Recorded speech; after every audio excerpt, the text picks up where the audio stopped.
entire world to see as one of the main differences between nationalists and globalists is the United States being led by nationalist President Trump, and whose citizens remain relevantly peaceful while they enjoy some of the lowest fuel prices they've seen in decades, record job growth, and record unemployment. That stands in direct opposition to a French nation being led by a globalist, President Macron, but whose citizens have turned their country's richest boulevards and most prominent landmarks into veritable war zones because they've been forced to pay some of the highest fuel prices due to so-called global warming social engineering, and who say about Macron and his government's insane policies that are driving them into poverty, quote,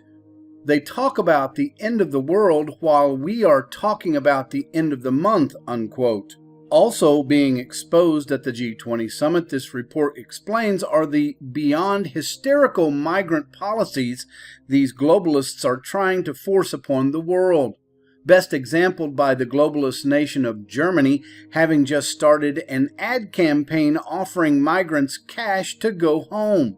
while at the same time they're supporting a new law that will make criticism of migration a criminal offense. With President Trump having left the G20 summit as the undisputed leader of the Western nationalists' world, his greatest blow against these globalists that must be acknowledged is that from their killing off President John F. Kennedy to their making up the fake Trump-Russian collusion farce,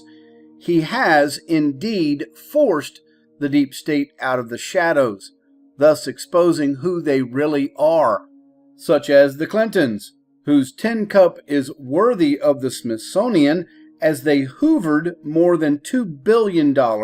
in contributions to their campaigns, their foundation, and philanthropies, while selling the American people out for their own gain. The Obamas, whose foul-mouthed tirades continue to shock people, and whose up-and-coming new leaders are best exemplified by Democratic Socialist wonderkid Ocasio-Cortez, who has just compared her election to landing on the moon and wiring America for electricity,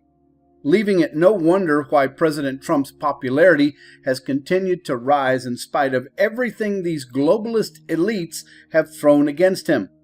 many of whom undoubtedly will be suicided like U.S. Naval Vice Admiral Sternly, as this is no longer a game, but a war. Like I've said, a war between corporations.